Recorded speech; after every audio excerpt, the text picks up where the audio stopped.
What's up, keepers? Welcome back to my channel, Pinas Exotic Pets Haven. If you like the video later, please hit the subscribe button for more updates. Alright, so just sit tight and enjoy the video.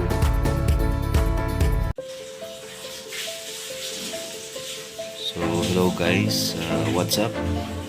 Kumusta? Medyo matagal-tagal na yung huling upload natin, no? So nanganak yung ating HH, yung Dentota na Desert Scorp. So bumaba na yung mga anak niya. So ang gagawin natin, hiwalay natin. Simpleng lang, temporary.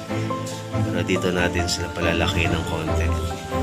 So yan na yung setup natin. May konting motor dish just in case na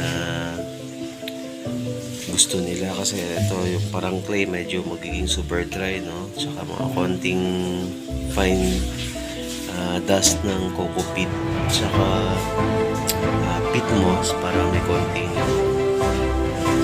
texture na yung ating closure. So pinaka-hide nila is ito. Nalagay lang natin yung ganyan. Sobrang liit nila, kasya naman sila sa ilalim. So hanggat maaari, try natin silang maging kumuna sa close proximity para medyo kumbaga sa close yung bonding, hindi sila masyadong magkainan, no? Siyempre bubusugin din natin ang pagkain. So ayan, so yun guys, huliin natin. Ayan sila, medyo marami actually, pang third clutch na to. Yung iba medyo malalaki na, nakabukod sila, no? Ito try nating palakihin ng komunal. Yung isa medyo may kanibalism, hindi ko lang alam kung patay or so sige guys, huliin natin muna. So yun guys, huliin muna natin sila gamit yung DIY nating panghuli.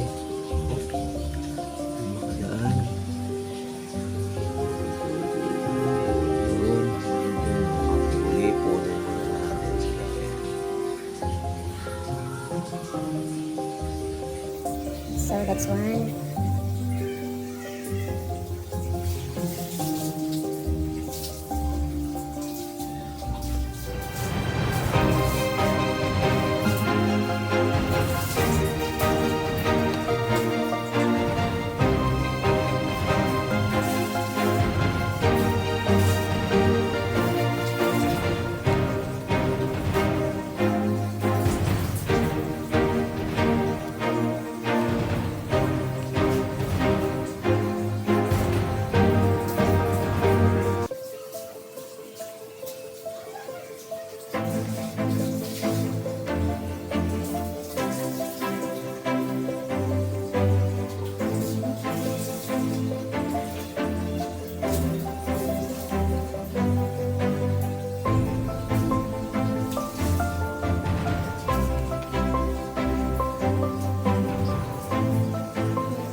guys, no, nahuli na natin lahat ng mga baby H&H. Marami-rami rin. Around 30.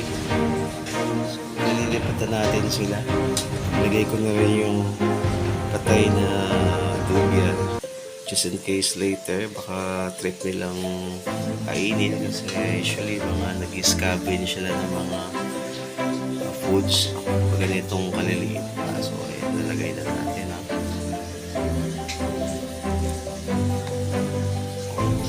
Marami. Ayun, nalagay na sila. So, para medyo malaki yung space na naikutan nila. So, depende. Those who want to drink, at least meron silang water source. And may hide sa baba. Medyo malaki pero mga in 2 to 3 days yung parang clay na ginawa nating substrate maging super dry na. So, ang labas na ito is super dry na din. So, at least may water source sila. So, yun lang guys. Update tayo baka sakaling baka sila mabuhay. Kasi ang H is isa sa mga species kumunal na pwedeng kumunal. So, let's just hope for the best. Okay guys, yun lang. Thank you.